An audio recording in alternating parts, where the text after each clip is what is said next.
Jess, you want all the microphones on, Jess? Oh, yeah, just press your button. Oh.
How are you doing? What are you doing? I'm surgery. Oh, you did. 6 months. So you're on the meds. I am on the mend. Good. Hopefully. I don't know where my name is. Yeah, you're right next to Right here. Okay.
Motion to a second?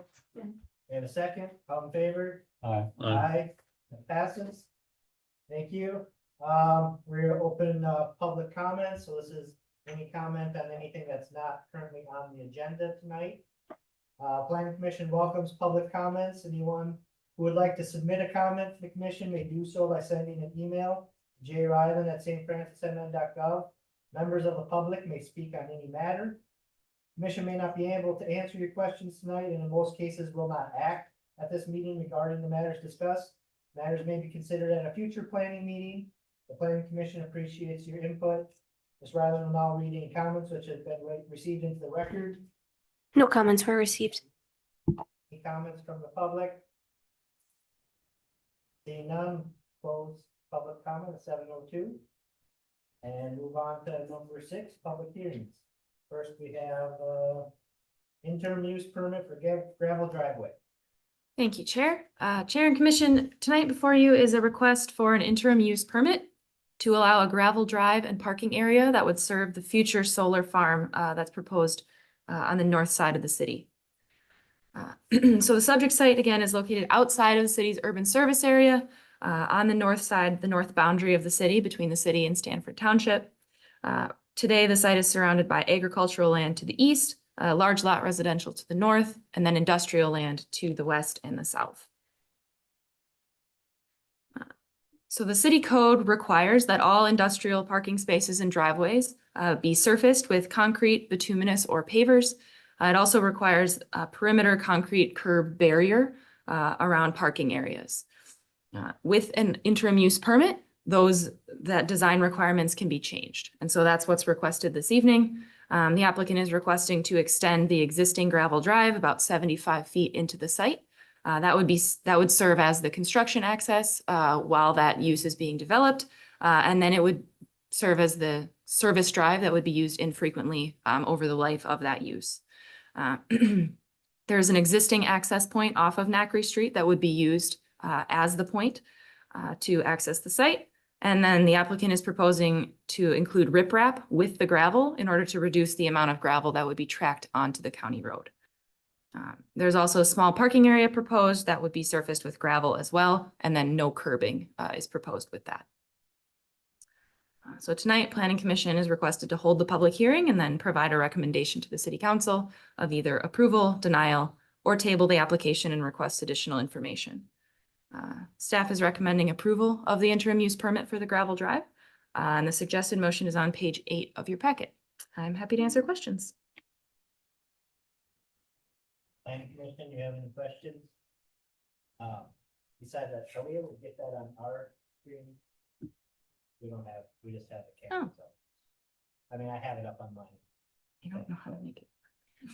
Don't know how. That one I'm not sure. Is it? Uh, It's on this big screen. I can switch. She's got it. Yeah, I can see it. Yeah. Any commission questions for? It doesn't make sense to have that all paved and No, I mean, it's, curbed because nobody can be there. yeah, it doesn't. Okay.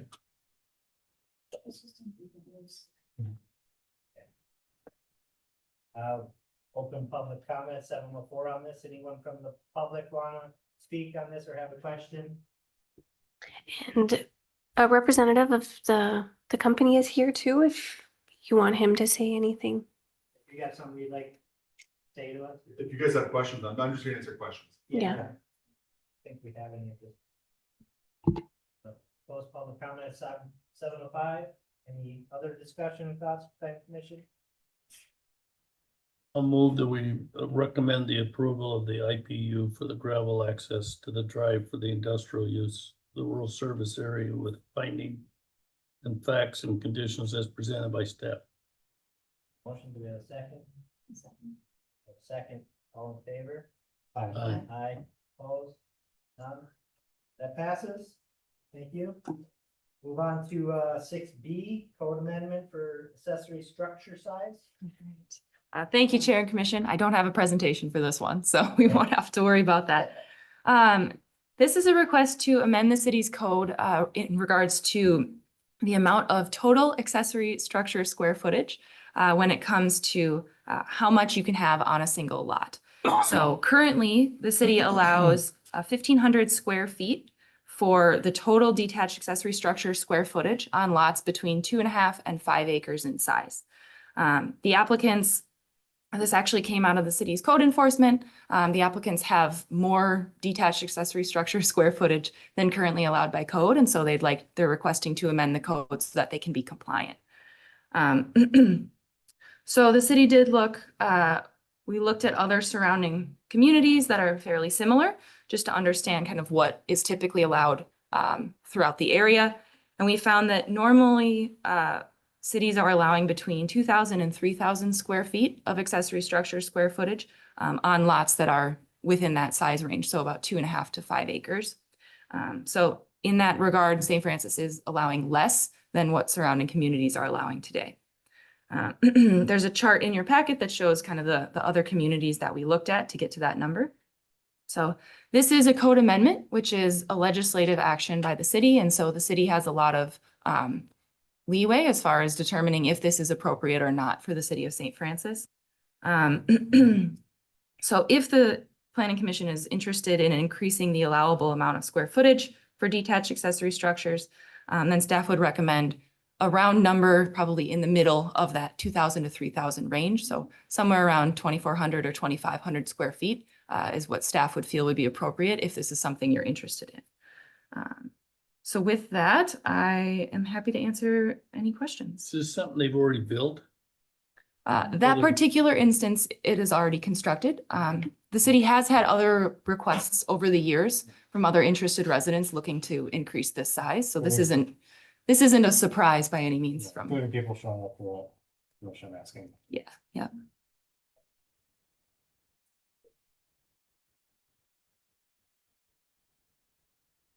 I think it brings us in line with everyone else, kind of, I guess, I kind of. Just looking, going 600, 1200, 2400 kind of seems nice. Yeah. My thought. Yeah, I was just doing some numbers here, crunching, even on the small side, a 2.5 acre lot. 2,500 feet would be only about 2.3% of the population of the surface area of the lot, so it's not that much.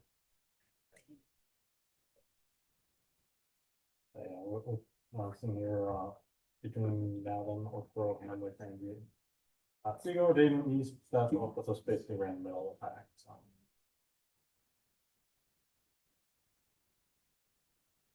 This is a public hearing tonight too, Chair, so. I'm gonna open it up. So let me throw another question out there. Is the city looking at increasing it even larger for any of the other larger lots like much of the other cities? So Chair and Commission, at this point, this request was specifically for the lots that are between 2.5 and 5 acres. If the commission would like to open that up further, that's something that we could either put on our running list of code updates to look at, which we typically do at the end of the year. Or we could do that at another time, but right now, this specific request is just for the lots that are 2.5 to 5 acres. Any other questions right now? No? All right, we'll open for public comment at 7:09. If anyone from the public wants to speak on this or has questions.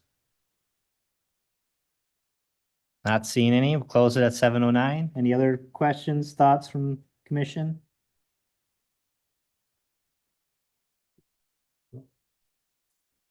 See any? Would anyone like to make a motion? I'll go ahead and do a motion to move to recommend approval of the amendment to section 10-68-04 of the zoning code to increase the allowable square footage of detached accessory structures of lots 2.5 to 5 acres in size as requested. And Motion. Do with have a that, second? could I get the size that you're proposing? Yeah, I- number I crunched was 2,500. I'm fine with that. Yep.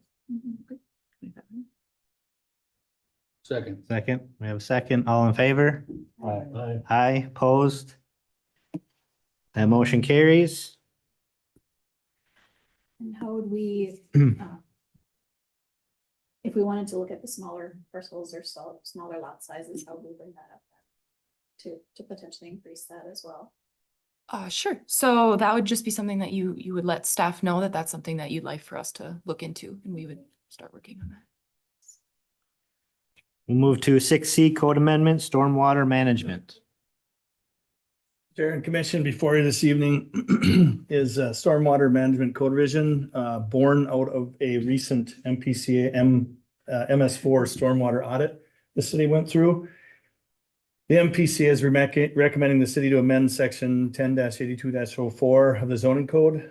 The amendment states that offsite treatment projects must involve the creation of new structural stormwater best management practices or the retrofit of existing stormwater BMPs or the use of properly designated regional structural stormwater BMP.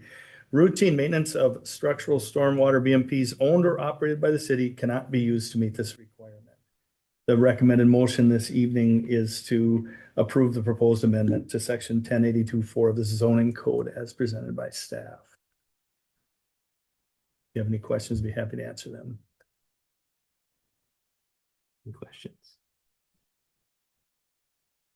Not seeing any. Open public comment on this at 7:12. Anyone from the public want to comment on this agenda item? Seeing none, we'll close it at 7:12. Any final questions, thoughts from the commission? I would move to recommend approval of the proposed amendment to section 10-82-04 of the zoning code as presented by staff. A motion, do we have a second? I'll second. A second, all in favor, say aye. Aye. Aye, opposed? Seeing none, the motion passes. And that finishes up public hearing. Number 7, Regular business items, Dalton River Villas concept review. Chair and Commission, that one's mine too, but I would really like to make sure that you can see this presentation, so. Hey, there we That go. works? Yeah, Okay, no we got touching. Excellent. Thank Hit you. the button. Excellent. All right, Chair and Commission, before you tonight is a concept plan for the Dalton River Villas development. So this would be on an existing site that's about 15.5 acres along the Rum River. Currently, this is a vacant, undeveloped site. There's frontage coming up from Woodbine Street on the south and then Ambassador along the west side of the site. This site does have some natural features that play into how it can develop. So there is a fairly significant bluff that you can see runs between the river and Ambassador, as well as floodplain areas along the Rum River. So the concept plan, as on the screen before you, it includes 19 non-riparian lots on a total of 15.5 acres. When you take out the land that's undevelopable, so the bluff land, the floodplain, you get about 8 developable acres on that site. There is an outlot proposed that would include the undevelopable land along the river, would also include a stormwater pond. And then the access for the site would be served with an extension of Woodbine Street. One item that staff would like to talk about this evening is the outlot and the ownership of that. The development to the south has some open space similar to what is proposed here, and that's actually city-owned. And so a conversation tonight would be helpful just for some direction as far as, is that something that as a city you'd be interested in taking ownership of, or is that something that would be better owned by an HOA or something like that? Moving forward here, the site is guided for low-density residential use in the comprehensive plan. That allows for 2 to 3 units per net acre. So again, you're taking out the land that's undevelopable there. And so the calculation we get is a proposed density of 2.375 units per net acre, which is right in the middle of that range. The site is zoned R1. It's also located in the Urban Rum River Management Overlay District. And so when we're looking at standards for lot area, setbacks, building height, those things, the most restrictive standards are going to apply. So whether that's the R1 or the Rum River Overlay. So there are a few items to talk about when we look at those zoning requirements. There are some undersized nature of the lots. So lot area. The lots they range from almost 9,000 square feet in size to over 18,000 square feet. So the lots in this area are required to be 12,150 square feet. And so there are about 12 of those lots that are below that 12,150 square foot mark. Minimum lot width is another area where the concept is showing smaller lot widths than required. 15 of the lots are proposed to be 65 feet in width. And 4 of them are proposed to be 55 feet. The Urban Rum River requirement is 90 feet. And then the last area where there's a discrepancy here is the minimum front setback. The applicant is proposing to meet the R1 setback of 25 feet from a local road. The Urban Rum River actually requires a 30-foot setback, which is something that we've run into on a number of different developments along the Rum River, is something that doesn't necessarily make a lot of sense all the time. So we'd be looking at some sort of either variance or plan unit development when it comes to this site, if this is a project that the city is interested in, and if the developer chooses to move forward. In order to give that flexibility, there would need to be some additional approvals. Staff is supportive of the design of the concept as it stands today. As you see the kind of east-west nature of that site makes it challenging in order to use the site in an efficient way, both with the city's infrastructure as well as avoiding all of the natural features that exist today. So the lots are smaller than required. However, the overall density of the site is not greater than what we would expect to see on the site. And actually it's less than what we would see if that site was unencumbered. And then we did look at the neighborhood to the south, and the proposed lots in this concept plan are fairly similar in size to the neighborhood to the south. Access, again, primary access to the site would be coming up from Woodbine Street. And it would extend and then terminate in a cul-de-sac. 3 of the lots are proposed to have individual driveways onto Ambassador.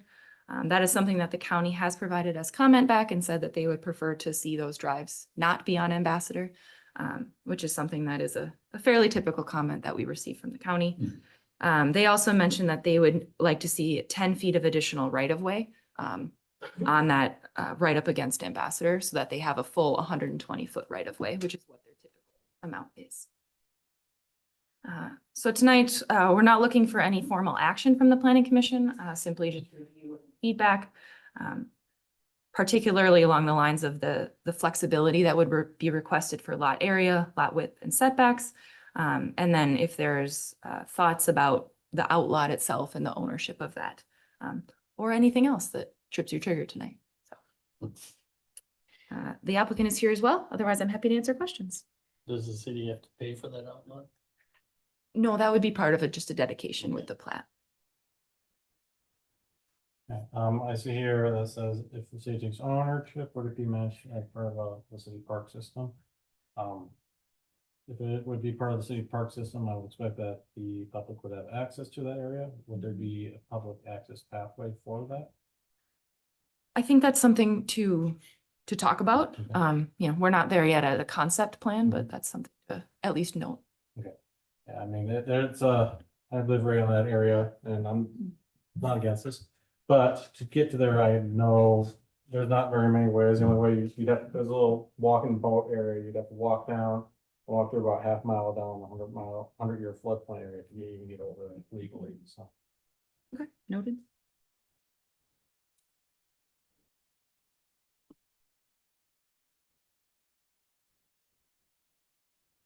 Did I read that we allowed this type of development in another spot of town? So the development to the south, I believe, is a planned unit development. Correct me if I'm wrong, Jess. But, yeah, sure. I'm looking at Undercliff and 234th in the northeast corner. Yeah. A lot of those villas are townhome resemble this as well, very tight. Okay, For a better term, you can see one house next to the other from a bathroom window, but they fit in there nice and snug and they're along the river as well, but it's Undercliff and 234th. Yeah. And Vintage Street Northwest. Per Yeah. se. So that's just, yep, that's just to the south. You can see that on the screen right now. Thank you. okay. Yeah. And we've had no issues with that. And depending on the size of the lots, I was curious about the comparison when I saw the layout here. Yeah, Right. This is, I don't know how old that development is, Beth, do you know how old? It predates me. So are we talking about that 232 and Vintage area there? Woodbine is on the west and Undercliff is on the east and 234th is on the north. Yeah. right? And that bottom. Oh, yeah, Vintage that's River. early 2000s. 2000. 2002, 2006 timeframe.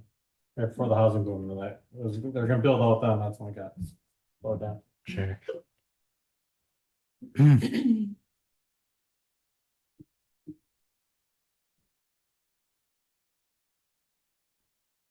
mean, I haven't been in that area, I've never had any issues with that, I think the proposal with the cul-de-sac, would be just fine, you know, the 2 main access roads that already exist there. Onto Ambassador and over down on Bridge are generally not too busy to get on. Getting onto Bridge Street there in the morning can be difficult, but getting to Florida Ambassador is not a problem.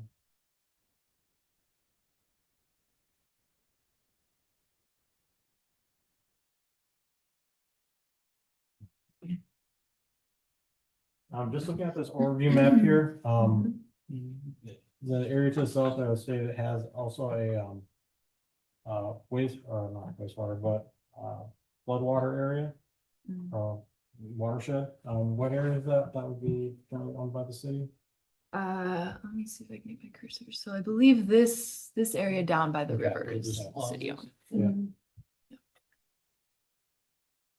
So where if, the proposed pond is that what you're talking? And the proposed pond would be right Yeah, here. I don't so- know where the other one was. so the open space that's proposed in this concept would connect to what the city owns today. Okay, So it would come up and then over. Mm, okay. Yep. So, but this is not part of the public park system. This is open space, I believe. I